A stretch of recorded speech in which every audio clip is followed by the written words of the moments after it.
Paramashivoham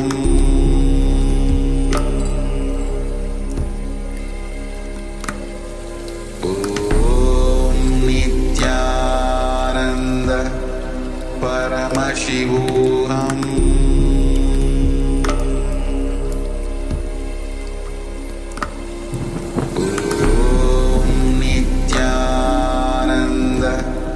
Paramashivoham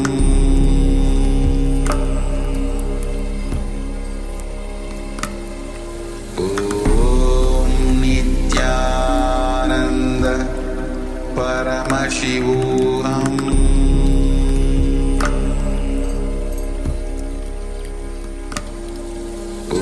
Om Nithyananda Nithyanandam Paramasukadam Kevalam Jnanaportim Dvandvatītam Gaganasadrisham Tattvamasyaadilakshanam Ekam Nityam Vimalamachalam Sarvati Sakshibhutam Bhavatītam Trigunarahitam Sadgurum Tam Namami. Yes, welcome all of you after this powerful satsang revelation by Swamiji and the power manifestation. Now let's directly jump on to the next revelation by Swamiji, which is going to be on the Amritattva meditation, and after that will be followed by meditative curative meditation. So let's come to the space of listening and let's begin.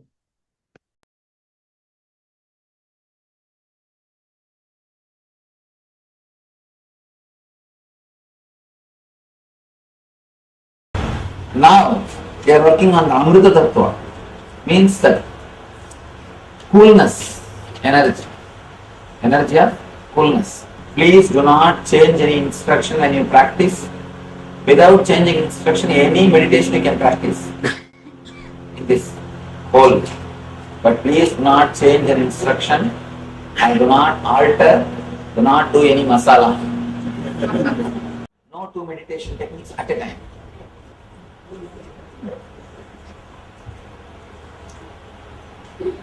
Okay, now we will work on the Amrita Tattva. Means that energy which is called Sitala, which makes you cool. We will work on the Amrita energy. Again, you need to sit on Vajrasana. Let me finish the instruction, then you can do. You will inhale through mouth. You will just stretch the tongue like this. Just hold the tongue, inhale through mouth, and then just try to digest the air. You will feel a tremendous coolness. Then automatically your body will exhale through nose. Please do not exhale through mouth. Inhale through mouth and exhale through nose. How the last meditation, it will heal any problem related to stomach and the Agni. This will heal anything related to gas, especially if you have gas trouble.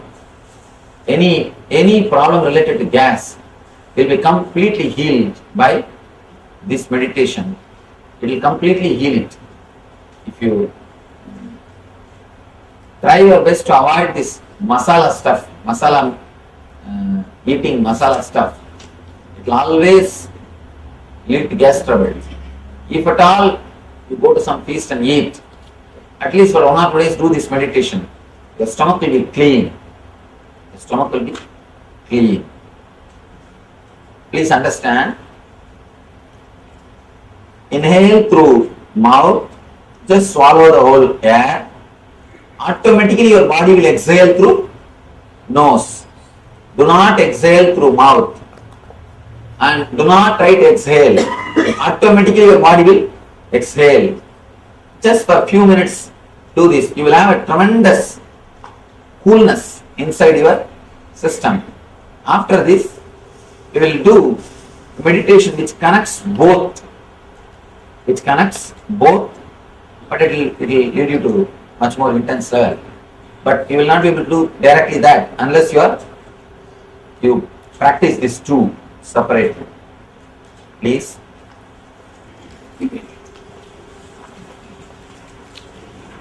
If you can't sit in the Vajrasana, you can sit normal way. But try your best to sit in Vajrasana. Swamiji, I cannot hold my tongue. Oh, at least inhale. Inhale through mouth. How can I squeeze the pit in? Yes, you just inhale through mouth. Tie the ribbon. Close your eyes. Start inhaling through mouth. Inhale as intensely as possible, as deeply as possible. When you feel you are full, just swallow. Try to digest the whole thing. Automatically, your body will exhale.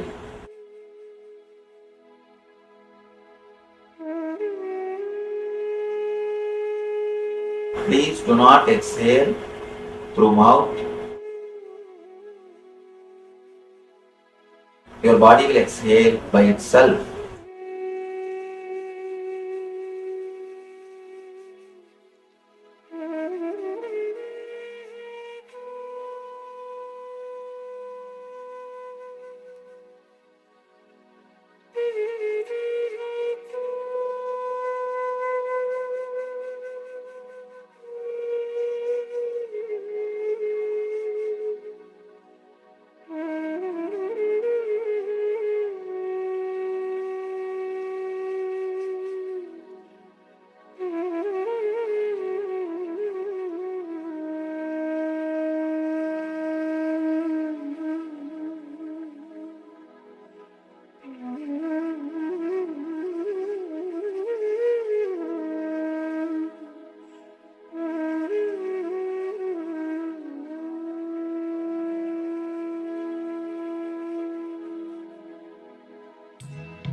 Inhale as much as possible. Try to digest the whole thing.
intensely through mouth. Allow the body to exhale through nose.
we'll have a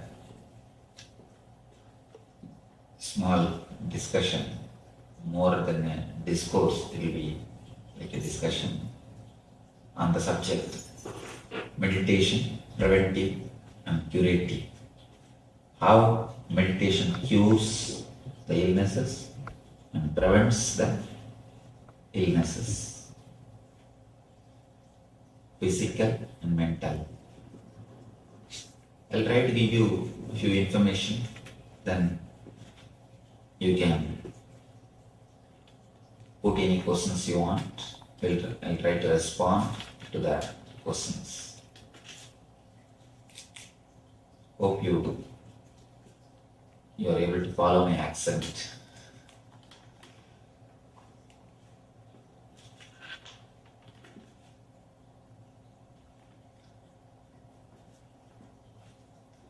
First, let us understand the word curative and preventive.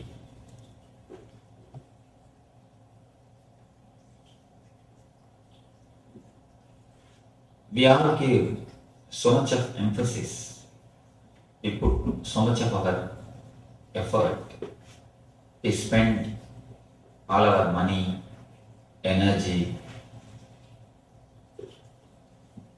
everything to cure the diseases. But we forget to put even 1% effort to prevent the diseases. Not only as an individual, as a group, or as a society, or as a country.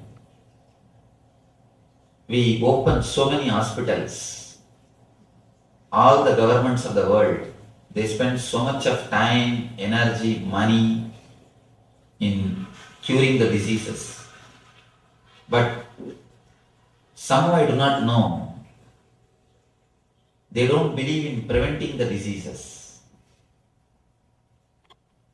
Because first thing, we don't believe the disease can be prevented. People who are working on the medical field, whether in the field of psychology or in the field of physiology, they are continuously working only with patients, the scientists, the doctors, the research scholars. They are working only with the patient. So finally they have come to a conclusion, man as such is illness. That's a beautiful letter written by Sigmund Freud after the research of 30 years in the field of psychology. Of course, Sigmund Freud is considered to be a father of psychology. He says, according to my experience, man as such is sickness. Man as such cannot live happily. Of course, the specimens which he got, fortunately or unfortunately, he had only patients to do research. All his life he met with only patients, sick people. So naturally, he did not have an opportunity to interact with a Buddha, with an enlightened man, with a person who has achieved spiritual bliss in himself, because he did not have the opportunity to have contact or connection with an enlightened man, with a spiritual person. He came to a conclusion, life as such is misery, human being as such cannot be healed, human being as such is nothing but the bundle of sufferings. He concluded, you cannot heal human beings as such.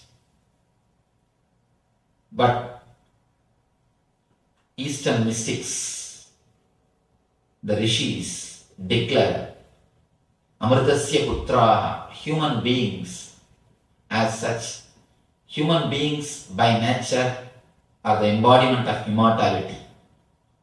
Human beings by nature the embodiment of energy. Human beings by nature, the embodiment of bliss. You see, after such a lot of research, psychology has come to a conclusion. The nature of the human being is sickness. But the rishis, they declare the nature of the human beings is bliss.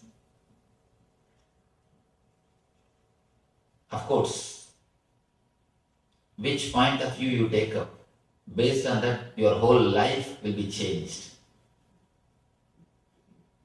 Your whole life will be changed based on that point of view. The rishis speak about potentiality. Sigmund Freud is speaking about the reality in which we are living. The reality is the sickness. We have physical, mental sicknesses. But even though we have sickness, life itself is not a suffering. Just because you see the clouds, you cannot say sky itself is nothing but clouds.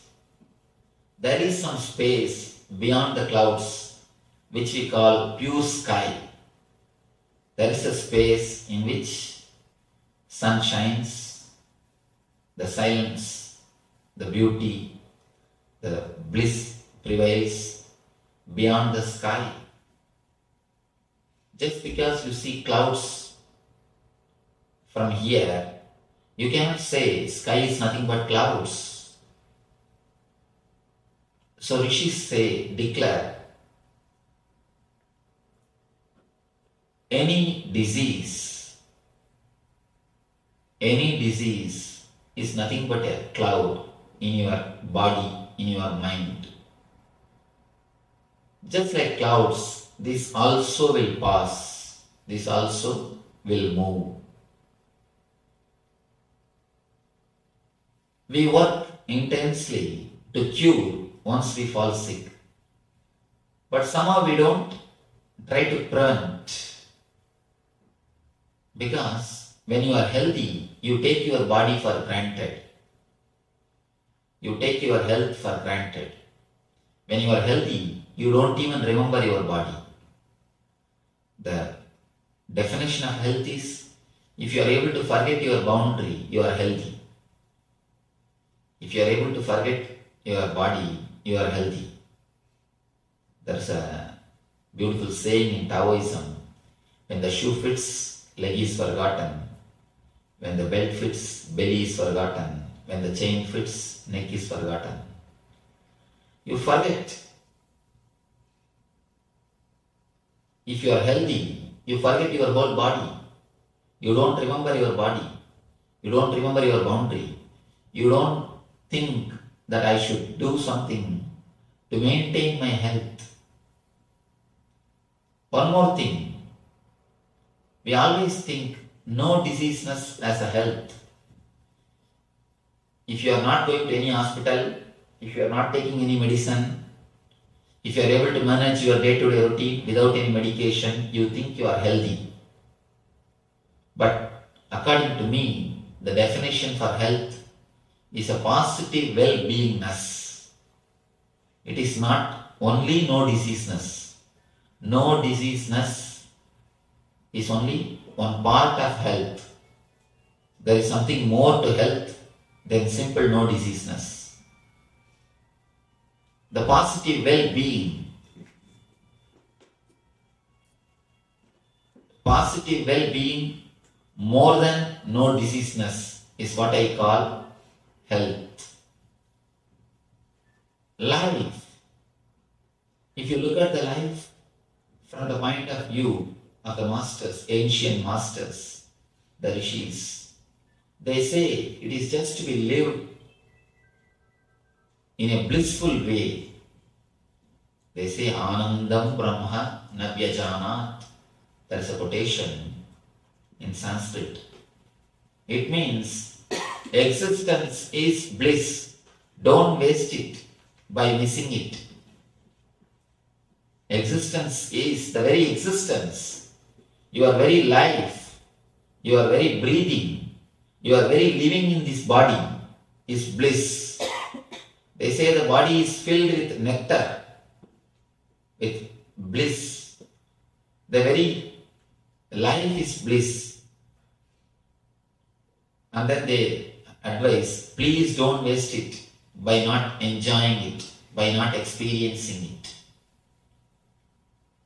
If you are experiencing life as a misery, life as a totality of clouds, you are missing life somewhere seriously.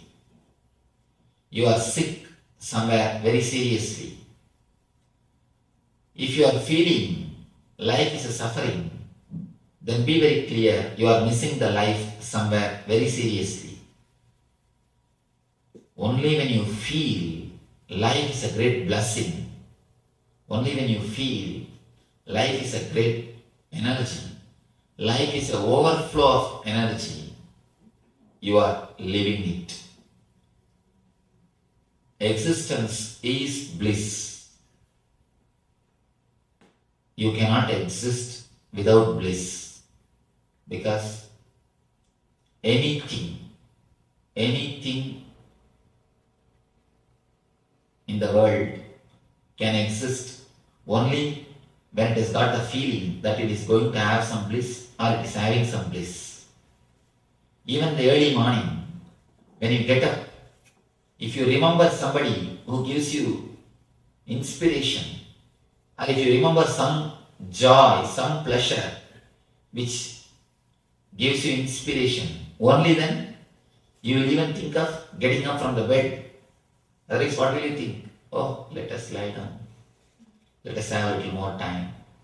Only when you remember something which you are supposed to do, which is going to give you directly or indirectly the bliss, joy, immediately you jump out of your bed. Bliss is the one and only inspiration. Joy is the one and only hope with which human beings are still alive on the planet Earth. Life as such is bliss. Only when you understand life as such is bliss, we will be able to go forward, we will be able to move ahead in our journey of preventing the diseases. As long as you have a deep faith that life as such is a misery, whatever you do will be against the life. You will go against the current, because you will think life as such is misery. Let me try to escape from the misery. But if you understand life as such is bliss, you will try more and more to relax. Only two options. If you think life as such is misery, you will try to escape from the earth. You will try to fly. You will try to escape somewhere. If you think life as such is joy, bliss, then you will try more and more to relax. Meditation. When I use the word meditation, what I mean, let me explain. Putting your mind totally at ease with your body and with your consciousness is what I call meditation. Now, your body and mind are not ease with each other. Let me give you the scale. What I mean by the word mind and body in ease with each other. If you are totally living comfortably inside your boundary, inside the boundary of your body, your mind is comfortable with your body. But as of now, just see the way in which your mind and body lives. If your body, if you are in the house morning, you are thinking about your office. What has to be done here, what has to be done there. If you are in the office, You are thinking of evening going to some party or some outing or to some beach. If you are in the beach, you are thinking when to go back to the house. When you are in the house, again you start planning for the next day morning. If you are in the house, you can be sure your mind is not in the house. That much is sure. You are not staying inside your boundary. If you are here, we can be sure of one thing, your mind is not here. That much is sure. Wherever your body is, you are not. Your being, your mind is not comfortable with your body. That is why it moves anywhere, here and there. You are not happy with the present moment. That is why either you indulge in the past or you try to brood over about the future. The pull towards the future or being caught up in the past happens because you are not happy with the present. If you are happy, if you are enjoying the present moment, this moment of your body and mind, naturally you will see your mind is eased with your body. Your mind will not be moving around. It will not be too much worrying about the past, or it will not be too much bothering about the future. If you are too much bothering about the future and the past, be very clear, your mind is not staying inside your body. Your mind is not eased with your body. There is a two kind of thinking. One is planning, another one is worrying. Planning happens based on your body. Planning means the chronological planning. You plan for your day-to-day routine. Tomorrow what I am supposed to do, day after tomorrow what I am supposed to do. You make a goal in your life. The planning is perfectly alright. That happens keeping your body as a center. Your consciousness, your mind stays inside the body and it works. You plan it. Planning never sucks your energy. If you know planning, it never sucks your energy. It never makes you tired. You never feel sucked by planning. Planning never depresses you. Planning never makes you feel bored, disturbed about the life.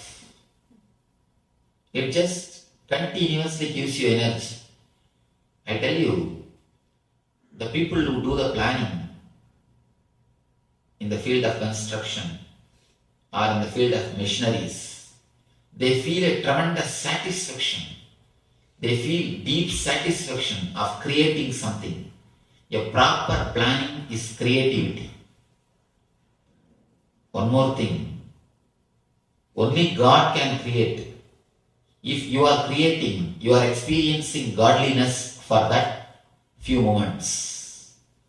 Only when you experience godliness in you for few moments, you can also become a creator. Anything on the planet Earth can be created only by God. If you are creating, you are experiencing godliness for the few moments. That is why these great poets and great dancers, great musicians, they will have such a deep satisfaction in their being, such a deep fulfillment in their being. You cannot imagine the fulfillment and the satisfaction people get when they create something solidly. That is why the field of music, field of dance, the field of art. In the field of art, So many thousands travel. It is not that everyone is getting paid. There are thousands of people who do it as a hobby. Why that becomes hobby for somebody? Because it gives a deep fulfillment. Fulfillment can come only when you experience godliness which is inside you. People who experience godliness, only they can create. When you create, you experience godliness. When you experience godliness, you create. Because God is the one and only creator. Except Him, nobody can create. When a woman becomes mother, she feels totally satisfied. She reaches her fulfillment because she has created. She has realized her potentiality. When the seed becomes tree, it gets such a deep satisfaction because it has realized its potentiality. So when you start creating, you realize your potentiality. You realize the God within you. Creativity, creating makes you realize your potential energy, and creativity fulfills you, rejuvenates you continuously. Second type of thinking, worrying, means you will not be center of your mind. Your body will not be center of your mind. Your mind will be centered on something else, somewhere else. Your body will be here, but your mind is traveling somewhere, thinking something and brooding over about the future. Either you create imaginations based on greed, or you create fears, phobias based on fear. Greed and fear. When you travel in these two space, in these two zones, Rishis have beautifully described the greed, fear, anger, jealousy, all these emotions as a hell. You should understand, hell is not geographical, it is psychological. Hell is not geographical, it is psychological. It is the state in which your mind stays. It is the space with which your mind is staying. When you are filled with greed and fear, you are worrying. You are in the space of hell. You are not comfortable with yourself. You are not comfortable with your body. You are not happy with your body. So naturally, you feel a deep discontentment. You feel a deep discontentment. You create more and more troubles for your body and for your mind. When I say the word meditation, I mean your mind living totally ease with your body. You living inside your boundary. You living comfortably with your boundary. That is what I call meditation. There are thousands of techniques to reach that state. Those techniques are called meditation techniques. Let me explain how the meditation is going to cure you and how it can going to prevent you from the sicknesses. First, physically, there are thousands of researches which has proved meditation cures illnesses. In our own experience, in my own life, not only in my body, I have seen in thousands of people's body, meditation doing miraculous cure and healing. Just a month ago, before I started my trip, maybe 1.5 months ago, one lady, she came to meet me. She was having 20 years of psoriasis, skin disease. She said, I have tried all possible medications, Swamiji. Please help me, do something and help me. I was sitting and speaking to her. When I was speaking, I was able to identify, find out. She has got a deep self-condemnation. She has got a deep self-condemnation and low self-esteem about herself. After speaking to her, I just gave her a small suggestion. Please stand in front of mirror and shout at yourself, scream at yourself for 15 minutes a day. This is what I gave. Stand in front of mirror for 15 minutes and shout, scream as much as possible on you. Bring out the anger, the violence, self-condemnation which you have on yourself. I told her, shout, bring it out,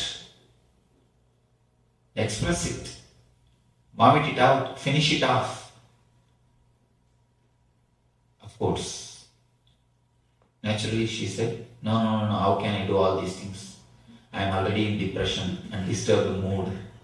You are telling me to do something impractical. Swamiji, don't tell all these things. I told her, please try just for 21 days. I am not asking more, just 15 minutes, 21 days.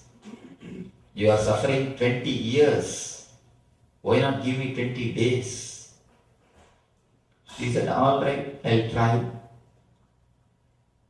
I just told her, stand in front of mirror, feel as if you are going to jump out of your skin, shout, scream as much as possible, condemn yourself as much as possible, shout at yourself as much as possible, bring all the negativity out and throw away. You will be surprised. You will be shocked. We have recorded medically. 15th day, she was totally healed. In 15 days, she is totally healed. And it never came back. Of course. She says, in these 20 years, not even one day, her skin has become alright. Even if she takes strong medication, she will only feel a little bit of development, never a total cure. Now, without any medication, without any medicine, just by meditation, totally she has been healed. This is a technique from Sufism. The technique which I gave her is from Sufism. Totally she has been healed. Difficult to believe. But like the same way, thousands and thousands of cases were recorded. Actually, skin disease is nothing but the byproduct of self-condemnation and low self-esteem. Same way, we have thousands of written testimonials, written letters, and medical reports for the power of meditation to cure the sicknesses physically. Of course, mentally, there is no need even for any testimonial. If you just practice, you will understand. To know the apple is tasty, you don't need any testimonial or certificate. Have a bite, you will understand. To know the meditation cures mental sicknesses. Meditation makes you feel the well-being inside your mind. You don't need to believe, just have a bite. Then you will realize what miracles meditation does. It gives you a deep fulfillment. Not only health, deep fulfillment almost all our psychological disorders are based on fear and greed. Too much of greed, too much of hope leads to hopelessness. According to me, all hope leads to hopelessness. Hope means path to hopelessness. Hopelessness is the goal to which you are traveling through the path of hope. Hope is the path, hopelessness is the goal. Any hope only leads to hopelessness. If you are hoping to have some money, if you are not achieved, God saved you, you will not fall in depression. If you achieve, you will have something called depression of success. You have achieved that money, but you have not achieved the joy which you expected you will achieve by achieving that money. There's a two things. You don't work for money just for the sake of money. You think you will have something through the money. But only when you achieve that status, that number one, the top of the ladder, you feel like a fool. Oh, I have done, but what did I gain? What did I get? What am I getting? Only when you achieve your hope, you understand you have ended up in hopelessness. Till you achieve your hope, you will have the hope. At least you have hope. But once you have achieved the hope, all your hopes, you will see the hopelessness in it. That is why people who have had enough of outer world, they turn towards the inner world. Automatically they turn towards the inner world. Because fulfillment of the hope leads you to the hopelessness. Meditation, not only it takes you beyond the fear and greed, it gives you a deep sense of fulfillment, well-being. It just makes you feel the life itself is ecstasy. Life is too short to be spent in worrying. You can't afford to worry in such a short span. Life is so valuable, you can't afford to spend that in worrying. Your present moment is so valuable, you can't afford to spend the present moment in chasing the future or for the sake of past. You cannot waste your present moment for the sake of past or for the sake of future. Meditation makes you to realize the value of present moment. Meditation makes you to feel, to experience the ecstasy of the present moment. Of course, because we have never experienced this moment, present moment, what Buddha calls as tathata. Tathata means the suchness. We have never experienced the suchness. We are nothing but a link between past and the future. We are never an entity. We are never an individual in present. We have never experienced the suchness. Only when you experience suchness, you will understand the beauty and grandeur of it. Then you understand my statement, life is bliss. Life is joy. Life is ecstasy. Rishis always declare life is ecstasy. When you experience the bliss, you feel such a deep contentment, such a deep fulfillment, such a deep satisfaction. Not only you prevent diseases happening, the basic disease, the idea I am the body itself is cured. There are two kinds of diseases in us. One is sickness related to body and sickness related to the idea I am the body. First thing, sickness related to body can be cured and prevented by meditation. There are thousands of records. One doctor, Mr. Murali Krishna, he's from Oklahoma. He has done a deep research on this mind matter. I know him personally. In his research report called Mind Matter, he has given so many proofs, scientific proofs, how your wrong thinking, your wrong mental setup, your mind disturbs your health.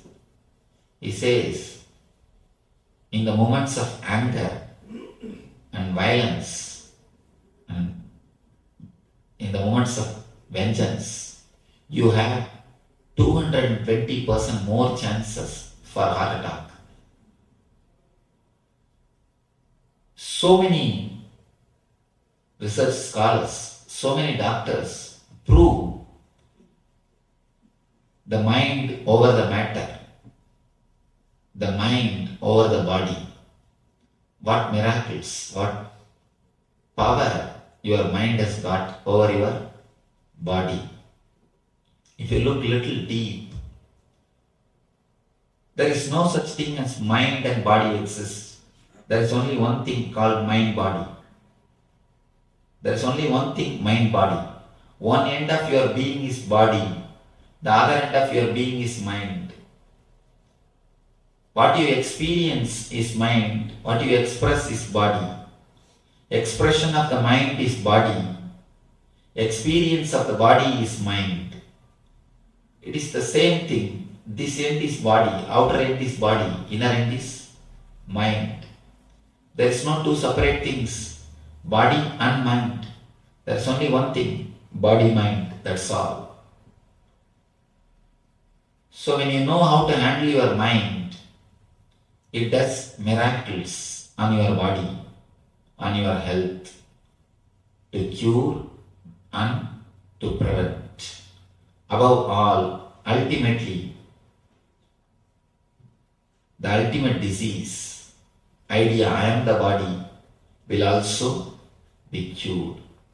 Because once you start feeling I am the body, you start feeling the boundary. Feeling the boundary is nothing but sickness. When you forget the boundary, you are in health.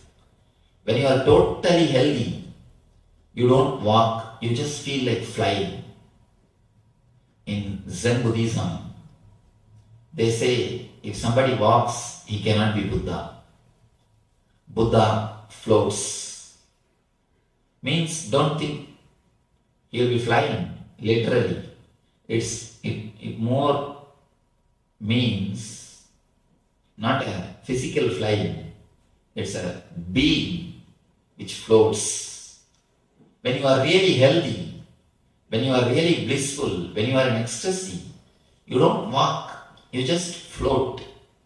Because your being is so light, so beautiful, just like a flower, you float on the planet Earth.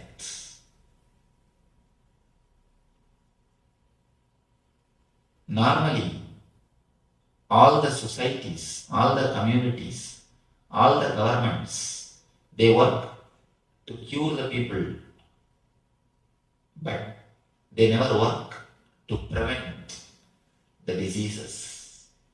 Meditation will prevent, will destroy very root of the disease.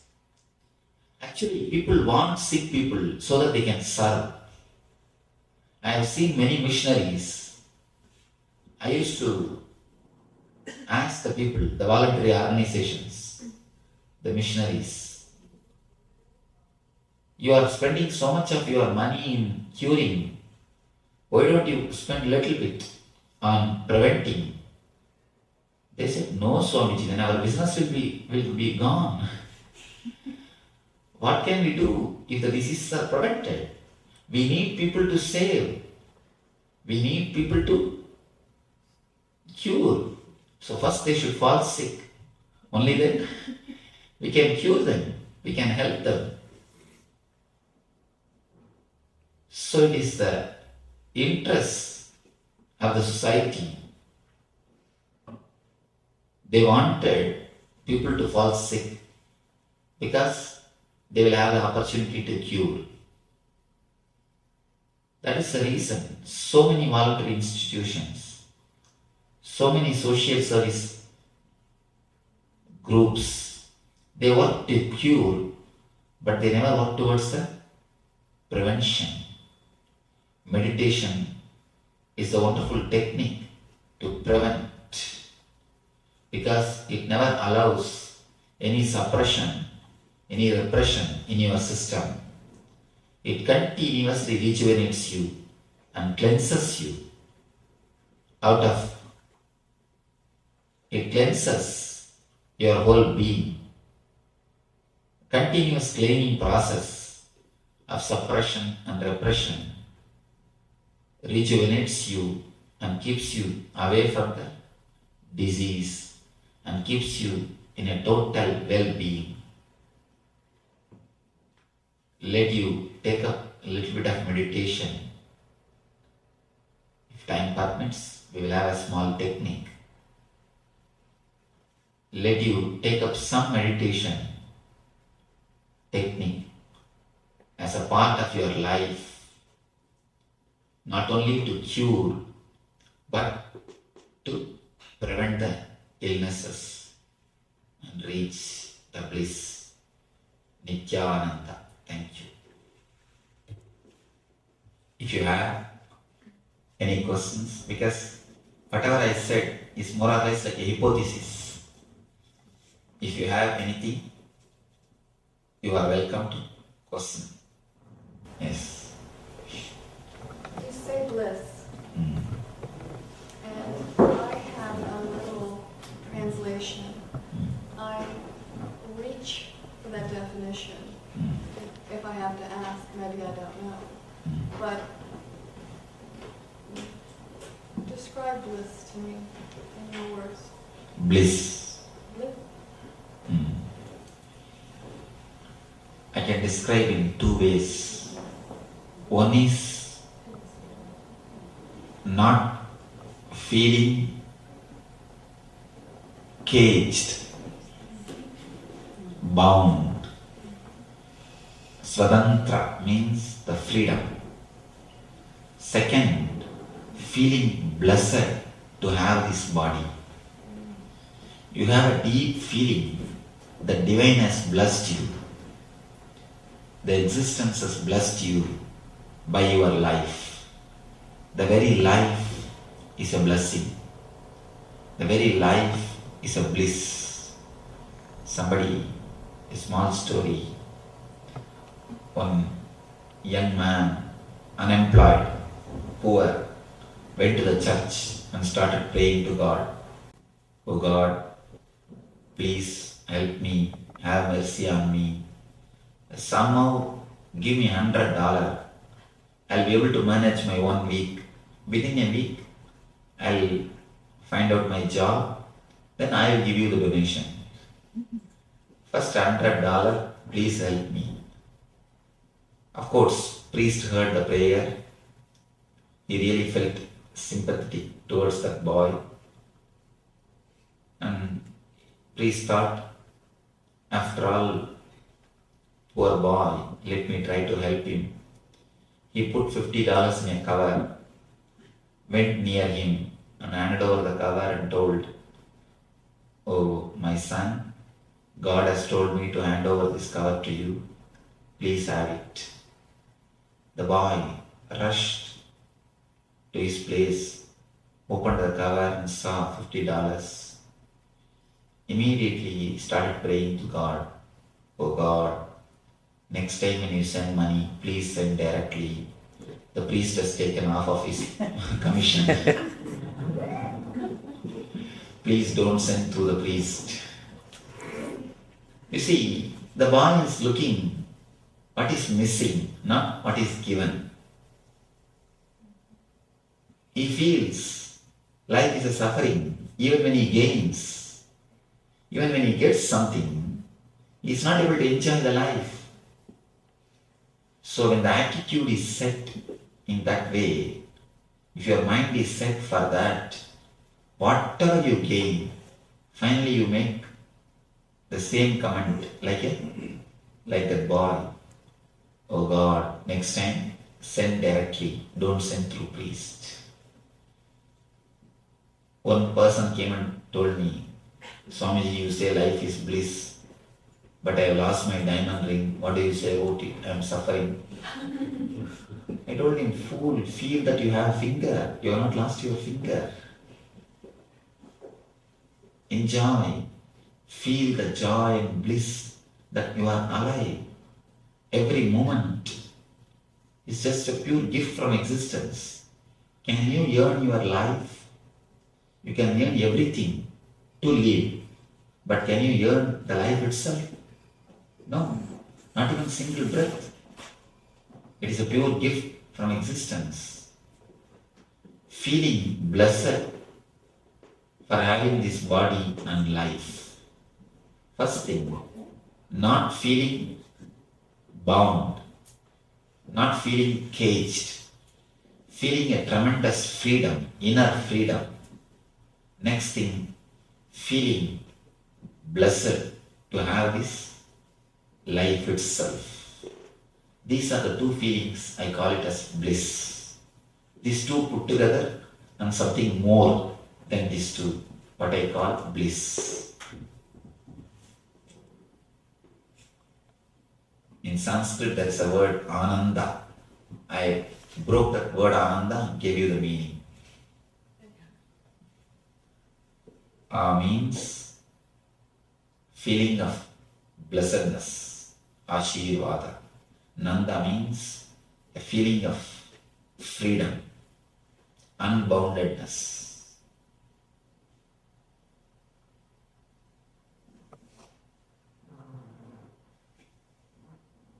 By your very nature, you are in bliss. That is why you work for bliss.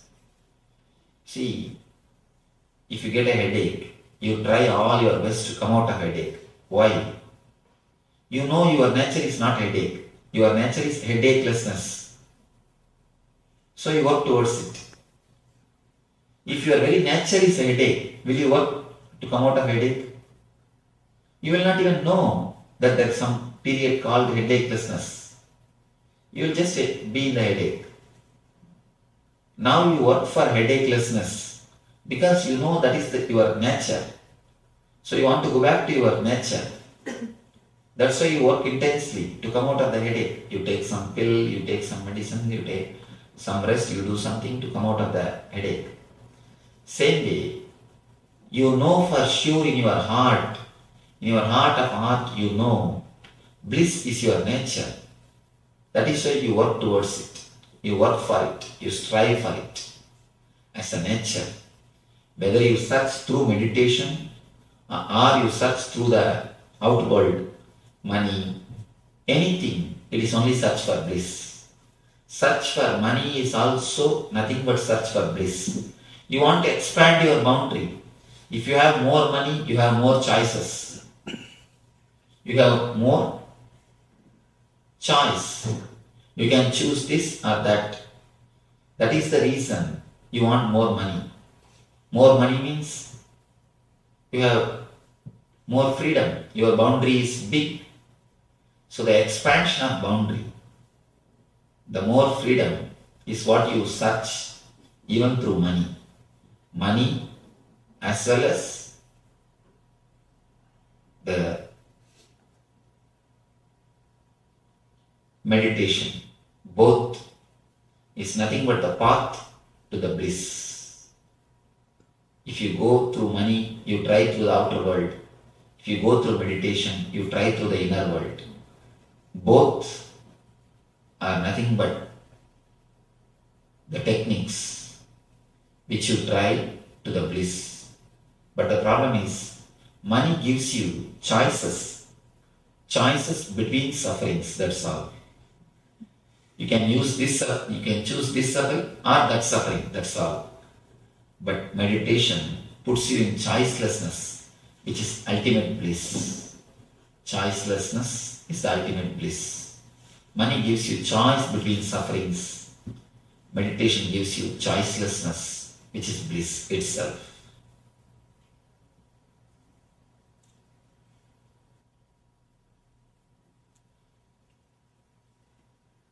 Yes. Can you explain something, the difference in pleasure and bliss? Pleasure, which is between two pains, is bliss. Actually, bliss, when it is marked between two pains, it is pleasure. I can say in this way, the gap between two wars can never be called as peace. It's a preparation for the other war. Gap between two wars, if you call that as a peace, the gap between two pains, you can call that bliss as a pleasure. If I were to put it in a much more clear way, bliss is eternal. The small portion of the bliss is pleasure. Bliss experienced for a very short time is pleasure. When you try to hold the bliss, it just escapes from your hand. It slips away from you. Then it becomes pleasure. Anything which is experienced for a short time, the short time bliss, part time bliss is pleasure, full time pleasure is bliss. That's all.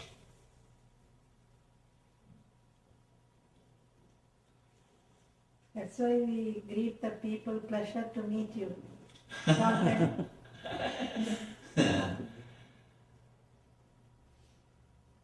See, the bliss itself is choicelessness. People are greedy of my state when they see me again and again, when they live around me. They are greedy of the state in which I am living. I have seen many people feeling jealous. Swamiji, you are continuously happy, continuously joyful. And they know it is not that I don't have problems. I have enough problems. And just yesterday somebody asked me, seeing the way in which we work, are you spiritual master or CEO? And we work almost like a CEO of a company. So much of work is done. So much of problems are faced. So much of problems are solved. It's not that I don't have problems. I don't have something to do. But people ask me, how are you able to maintain continuous joy, continuous bliss? How it happens? I tell them, it happens because I don't have choice. Choicelessness is bliss. But people choose bliss, then they fall in suffering. Choicelessness is bliss.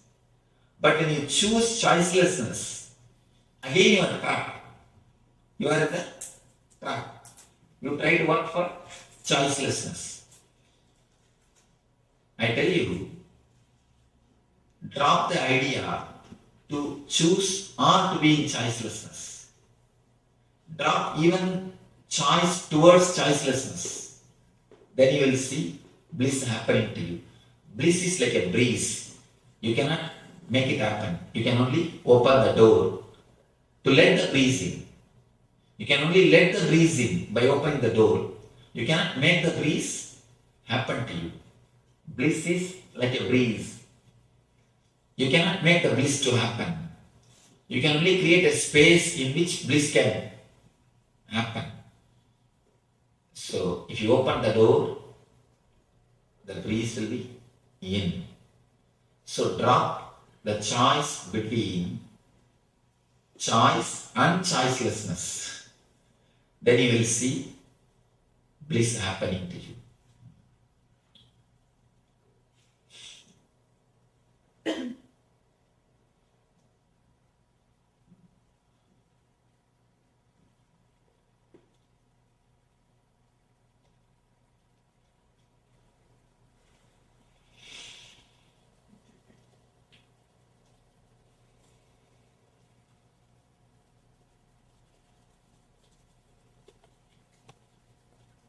will have a small meditation technique. Is it okay with you all? Anybody, for any reason, if you don't want to meditate or if you can't meditate, you can leave the hall. You are free to decide. Yes, such a profound session and revelation from the Supreme Pontiff of Hinduism, Bhagavan Nithyananda Paramashivoham. We are just coming up to the end of today's sessions. So all the sessions, all the powerful revelations, the powerful cognitions and the initiations, and of course the darshan with the Supreme Pontiff of Hinduism, all of this allow for all of them to be part of you. Let them penetrate and become part of your being. Let every powerful cognition, every manifestation that you did become part of your inner space and start radiating. And with the initiation from Swamiji, these initiations, these powerful cognitions, these powers have become a part of you. They are bolted in you as part of your very being. So the more and more you start manifesting these powers, the more and more that you again and again cognize, again and again remember the powerful cognitions, that enables you, that makes you live enlightenment. So we'll come to the end of today's sessions. If you have any questions, you can always chat with us on Zoom, and if you're watching us on YouTube, you can always give us a comment so we can get back. Now, tomorrow we will start the next day's sessions at 7 o'clock in the morning, New York time. So let us now close today's sessions with humble, deep gratitude to the Supreme Pontiff of Hinduism, Bhagavan Sri Nithyananda Paramashivoham. Let's chant the Purna Mantra. Om Purnamada Purnamidam Purnat Purnamudachyate Purnasya Purnamadaya Purnamevavasishyate. Om Shanti Shanti Shanti. Hari Om Tat Sat. Sarvam Bhagavat Sri Nithyananda Paramashiva Padukarpanamastu. Om Nithyanandam. Thank you, everybody. Nithyanandam. Yes, Nithyanandam, all of you. See you tomorrow.